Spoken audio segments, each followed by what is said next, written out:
Salut à tous, bienvenue sur Enduro Bike, on espère que vous allez bien. Aujourd'hui on est en compagnie de Rémi et on vous présente la prise en main du tout nouveau Marine Alpine Trail.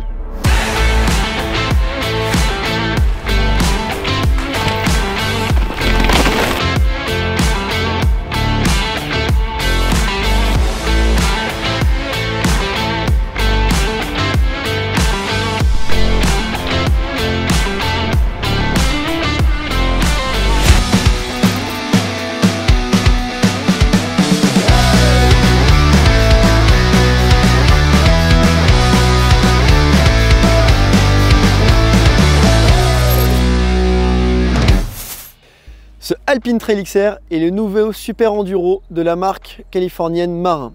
Il n'existe qu'en cadre aluminium et est livré nativement en mulet, c'est-à-dire roue de 29 pouces à l'avant et de 27,5 à l'arrière. En revanche, via un flip chip, vous pouvez le passer en 29-29. Il développe 160 mm de débattement à l'arrière et 170 à l'avant. Ça Rémi, c'est sympa non? Ouais, clairement, il y en a partout. C'est l'univers de Marin et on en retrouve planqué sur tout le vélo. Ouais, moi j'aime beaucoup. Le look du cadre, il est vraiment agressif. T'as un cadre qui est très slopé, ouais, avec des belles lignes tendues. C'est ça, la ligne, elle est vraiment super sexy, très dans l'air du temps. Par contre, c'est quand même très excentrique. Ouais. Ce qui fait que ça peut pas forcément plaire à tout le monde. Et on pourrait s'enlacer. Après, il y a des petits détails aussi qui, je trouve, permettent de moins s'enlacer, notamment c'est les petites taches mouchetées un petit peu partout sur le vélo. Et du coup, ça le rend pas basique, quoi, pas juste flashy. Bah, sinon, dans l'ensemble, on aime quand même plutôt bien son look funky. Ouais. Moi là, ça me donne envie de me faire une petite coupe mulet, là, mettre mes fringues fluo et bam, mettre du travers de partout. La gamme commence au tarif de 3 499 € et pour cette version AXS, il sort à 5 945 €. À ce tarif, on retrouve un duo de suspension haut de gamme de chez RockShox avec à l'arrière un amortisseur Super Deluxe Coil Ultimate en 160 mm de débattement comprenant un réglage de compression, un levier de blocage et une butée hydraulique. Et aux avant-postes, on retrouve une fourche Zub Ultimate en 170 mm de débattement comprenant un réglage de compression haute et basse vitesse et un réglage de rebond et une cartouche chargeur 3. Côté transmission, on retrouve la toute nouvelle transmission de chez SRAM, la SRAM GX AXS T-Type qui a la particularité de ne pas avoir de patte de dérailleur. Et elle est couplée à une cassette en 10-50 dedans et un plateau en 30 dedans. Pour les trains roulants, on retrouve une paire de roues Marine en aluminium en 30 mm de largeur interne, chaussée de pneus Maxxis Assegai 3C Max Grip en carcasse Double Down à l'arrière et Exo Plus à l'avant. Pour arrêter la machine, on retrouve une paire de freins SRAM Code bronze couplés à deux disques HS2 en 200 mm. Pour le poste de pilotage, on retrouve un ensemble de pièces de chez Marine avec une potence en aluminium usinée CNC couplée à un cintre de 800 mm de largeur et 35 mm de diamètre en aluminium. Et pour finir, on retrouve une tige de selle télescopique Transix en 170 mm couplée à une selle Marine. Avant d'attaquer les chiffres de géométrie, il est utile de préciser qu'il existe jusqu'à 12 configurations possibles sur ce Marin via un flip chip au niveau des bases, un second sur le haut des haubans et des cuvettes interchangeables qui peuvent faire varier l'angle jusqu'à 0,75 degrés. Ce Alpine Trail XR est disponible en 4 tailles, du small au XL. En taille M, configuration mulet, base longue et angle de direction en neutre, nous avons une géométrie avec un reach de 454 mm, des bases en 442 mm, un empattement de 1255 mm pour un angle de direction de 63 degrés et un angle de tige de selle de 78,5 degrés. La finition de ce nouvel Alpine Trail est bien plus réussie que l'ancien. On retrouve des protections qui sont plus généreuses, mieux pensées. On a tout d'abord la première protection qui se situe au niveau de la base arrière, qui recouvre la majeure partie de la base arrière. On a une protection au niveau des haubans. Et en plus de ça, on a une dernière protection qui vient empêcher les différentes projections entre la jonction du triangle arrière et du triangle avant. Par contre, comme sur l'ancien modèle, les protections du triangle arrière ont tendance à se décoller. Il faudra penser à les recoller avec une colle plus efficace que celle d'origine. La protection du tube inférieur est correcte, elle est d'ailleurs vissée, ce qui permet d'éviter le décollement. Elle ne va pas jusqu'au boîtier de pédalier, mais protège l'endroit qui est soumis au plus d'impact. Le passage des gaines et des durites est très bien réalisé, beaucoup mieux que sur la version précédente. Et en plus de ça, on retrouve sur la douille de direction un très beau badge qui vient sublimer le tout. Enfin, la peinture elle est très soignée avec plein de petits détails rappelant l'univers Marine avec des petits sapins. Et en plus de ça, on retrouve des petites touches de peinture à l'intérieur du logo qui lui apportent un petit côté funky qu'on aime plutôt bien. On attaque la rubrique « Est-ce que c'est pratique ou pas ?» Et clairement, ce Alpine Trail XR est dans le haut du panier de la praticité.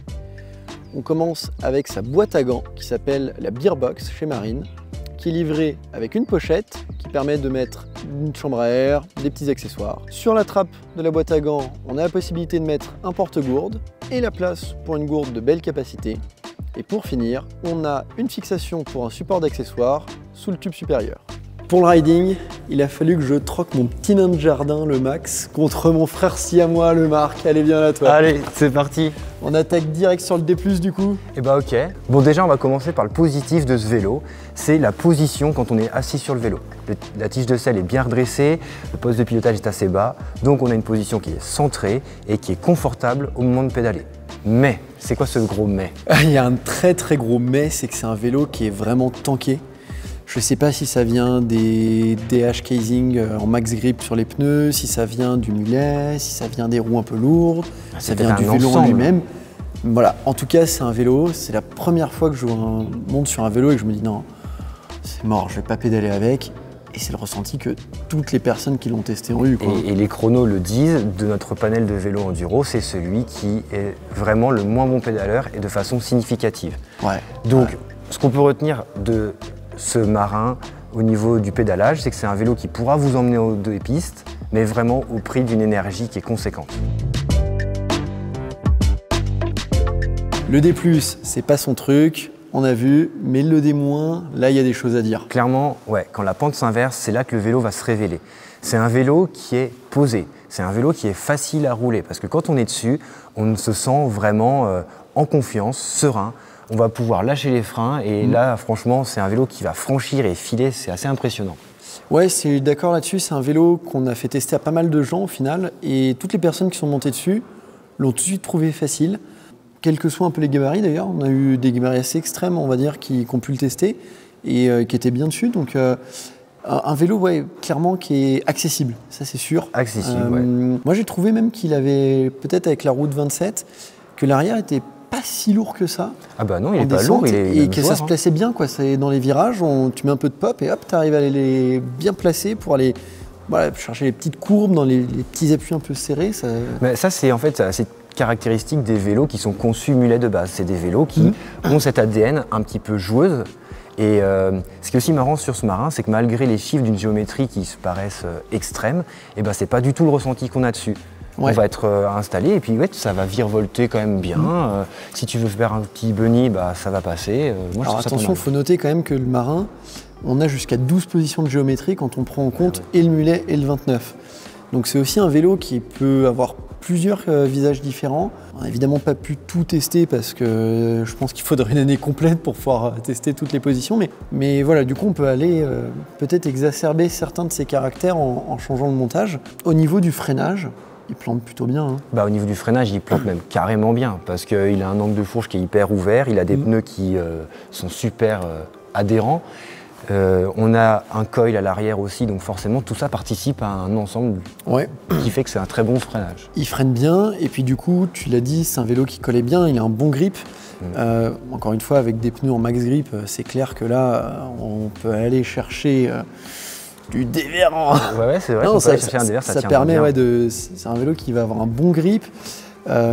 Si on se lance dans le technique, par contre, moi je l'ai trouvé que c'était pas le plus facile. J'arrive à l'emmener parce que j'ai ce bagage technique qui fait que voilà, ça marche bien. Mais les gens qui l'ont testé autour de moi, ils ont tous dit « Ah ouais, c'est quand même un vélo ». Ils n'arrivent pas à le pencher comme ils veulent. Si c'est un peu serré, c'est compliqué. C'est aussi un vélo qui est un petit peu lourd. Donc peut-être un petit moins sur ça. Au niveau du franchissement, quand il faut engager en pente, pour moi, il part plutôt bien. Il n'y a pas de... Ah ouais. Tu recules facilement au-dessus de la roue arrière avec cette roue en 27.5, donc clairement il n'y a pas de souci dans la pente. Aujourd'hui l'ADN Marin c'est vraiment du fun, des vélos qui ne sont pas faits pour aller chercher de la race, qui sont faits pour les freeriders en fait un petit peu. Celui-là c'est le vélo qu'ils présentent comme étant leur premier vélo de race, le vélo le plus sérieux de leur gamme. T'en as pensé quoi toi? C'est peut-être plus race que les autres dans leur gamme, mais ça reste pour moi un vélo fun avant tout. Certes, si tu vas jumper avec ce ressort et le vélo qui en alu, qui est un peu lourd, ça ne sera pas le meilleur jumper, je trouve. Hein. Mais par contre, je trouve que c'est un vélo qui a une bonne vivacité à l'arrière, donc qui est vraiment facile à placer, qui permet vraiment de donner envie de se mettre en travers.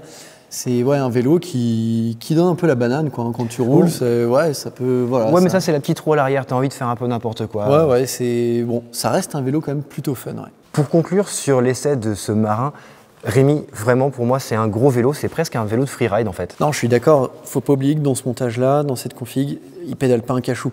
Après, il y a une belle modularité avec cette possibilité de mettre la roue en 29 ou en 27 à l'arrière, le changement des angles qui vont pouvoir peut-être changer un peu le visage du vélo. Ça pourrait être intéressant. Et puis, c'est un vélo qui est quand même peut-être plus abordable financièrement, en tout cas par rapport à d'autres vélos qu'on a pu tester récemment. Évidemment. Et puis qui est aussi plus abordable techniquement. C'est un vélo... Il est confortable, il est accessible. C'est un vélo qu'un débutant pourrait rider, mais un expert aussi. Voilà. Je pense que c'est un bon, tu l'as dit, c'est un bon vélo de freeride. C'est pour aller en bike park, aller coller des travers sous les sapins. C'est pour ça. Et voilà, une bonne session, tu t'es amusé. C'est clair. J'espère que ce bike test vous a plu. Si vous voulez en apprendre encore plus, vous pouvez aller lire notre article sur le site enduro-bike.com et bien sûr, allez voir notre Big Comparo Enduro 2024. Là-dessus, je vous dis à la semaine prochaine. Ridez bien, ridez safe. Ciao. Bon, pour le riding, j'ai troqué le petit nain de jardin pour mon frère siamois. C'est Marc qui est venu me rendre... il était trop petit, donc il fallait quelqu'un de plus grand. Ça sera moi. Non. Ok. On l'a refait, mais avec un truc un peu plus percutant sur le... J'ai demandé un coup de main à mon frère siamois. Allez, vas-y, viens là, mon Marc.